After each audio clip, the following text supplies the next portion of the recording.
in space, from space, stellar, universal, all-embracing, limitless, so pervasive and all-inclusive as to exist in or affect the whole world. That's you, kids. That's you. You are extraterrestrial. You are stellar. That presence of you is all pervasive. It's all inclusive. It's not exclusive. It's limitless. It's all embracing.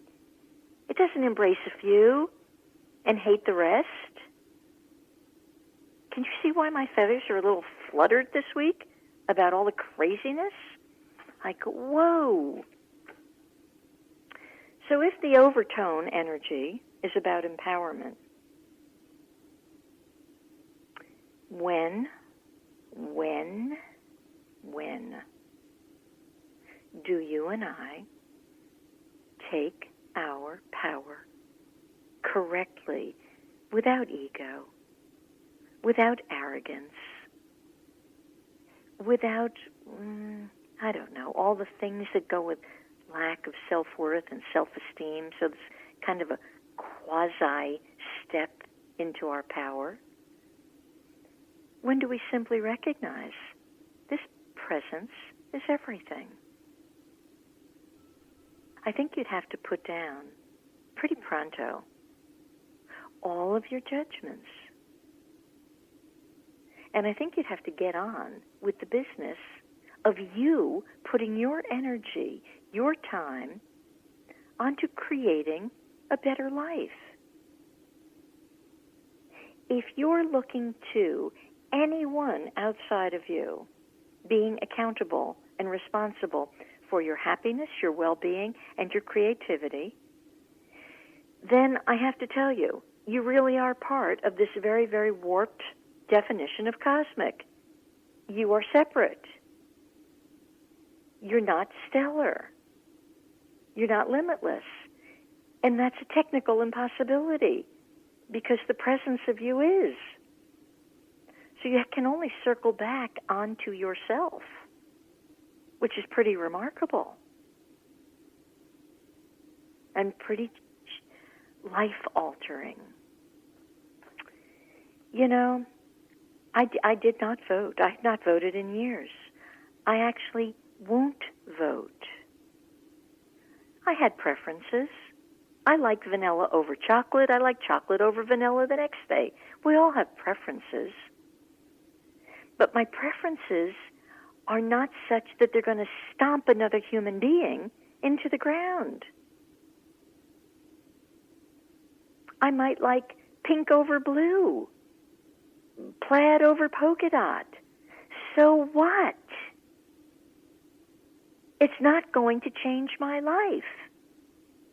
And tomorrow, I might prefer polka dot. Who cares? It's changeable. So the candidates, who cares? It's not going to change your life. We're 1 week out from a very sad, tumultuous day last week. And I look at the people who are demonstrating.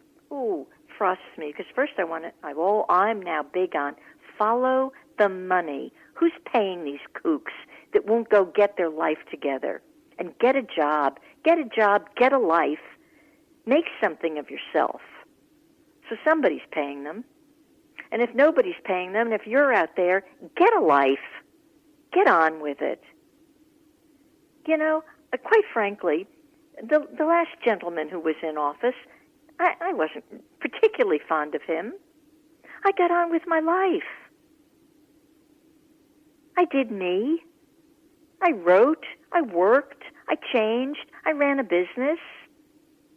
Raised a family. I sang and danced and had fun. And I'm going to do the same with this guy.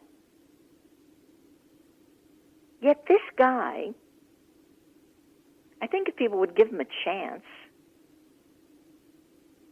I think he's actually here for some collective healing. Now, that's a thought. It's a judgment. It's kind of like saying, today, this minute, I prefer chocolate over vanilla. You don't have to murder me for that thought. It's a thought. I gave the last guy a chance. Oddly, I probably gave him a bigger chance than the House of Representatives and the Senate. Because I understand I'm a cosmic being. Why not give him a chance? I am boundless. I am measureless. I am infinite. I am colossal. I'm enormous. Why not give these people a chance? And then it boils down to, doesn't matter what they do, I'm here to empower me. If I do me correctly, one of you will pick up a tone from what I'm saying and get on with your own song and dance. So there's a lot of healing that's got to go on here, and a lot of introspection and reflection. Reflection about what you need to let go of. Reflection about what you have become in your anger and your hatred. My worst thought for all of you that went that road is sick and old-looking, and I'm not sure which is worse. They're both dreadful. Don't do either one. So all I can say is there's an opportunity for change here in our new government. There's an opportunity for change. A number of years ago, I have a dear sister up in New Jersey. Both she and her husband are totally, completely allergic to the concept of change. They're uncomfortable with it, miserable with it. And she approached me kind of on the QT saying, oh, our sofa, we've had it for like 30 years. The cushions are sagging down to the floor. It looks terrible. I'm embarrassed to have people in. Oh, what do you think? Should we get a new sofa? I said, well, let's go look. For heaven's sake, let's go look. We found the right sofa, the right amount of money, perfect color, happy, uplifting thing. And so she ordered the sofa, and from then on had a complete meltdown. It was very humorous. We still laugh about it. But she saw how challenging change was. That sofa's the best thing that ever happened to her. Not because it's made her home look prettier. It made her look within. And to this day, she keeps it gets easier and easier because she can go back and laugh at her own obstinacy and resistance to change. So you've got an opportunity here. It's not about whoever got in. And either one is going to do the exact same thing. You all know that because it's not a country, it's a corporation. And if you don't know that, you need to be reading some material. You need to be better educated. And you'll understand what's happening. And you'll have a greater appreciation of it, and you'll be able to accept the so-called new sofa into your living room. So whoever got in, if you missed this memo, and the memo is we collectively are at a massive turning in our own evolution. We're there. So things had to change, which is probably why Mr. Trump was the choice. The other choice, as darling as she is, that choice was habitual. You could see there wouldn't be much change because we want the same old sofa. It goes back to that. At least with Mr. Trump, there's a new sofa. You might not like the color, but it's a new sofa, so to speak. So I can only encourage you, embrace this massive turning point. It's a massive turning point every which way we look. And if you stay stuck in your old thinking, you're going to be very disillusioned and disappointed with your life. It won't be that you could blame it on government. To me, the government means little or nothing. My life is not ruled by the government. It's not ruled by rules. My life is ruled by the cosmic inner rules, as yours should be.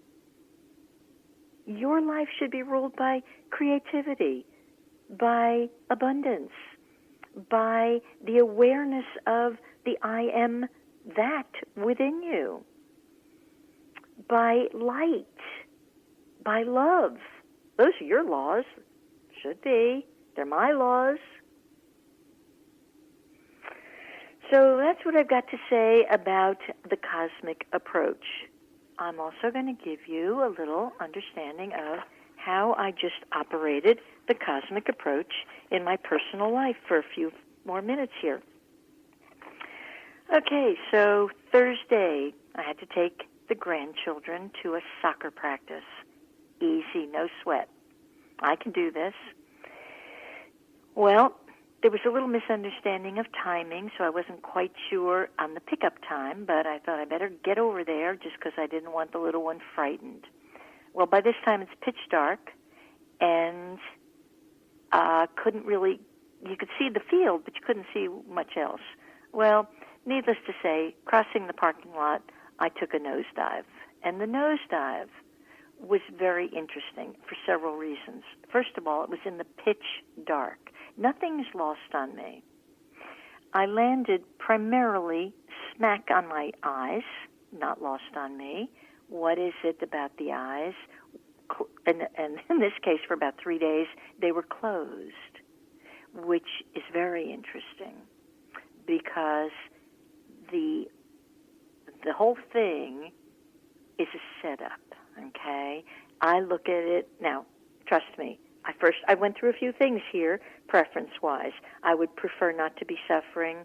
I would prefer that there be lights on. I prefer that the school had been on top of this.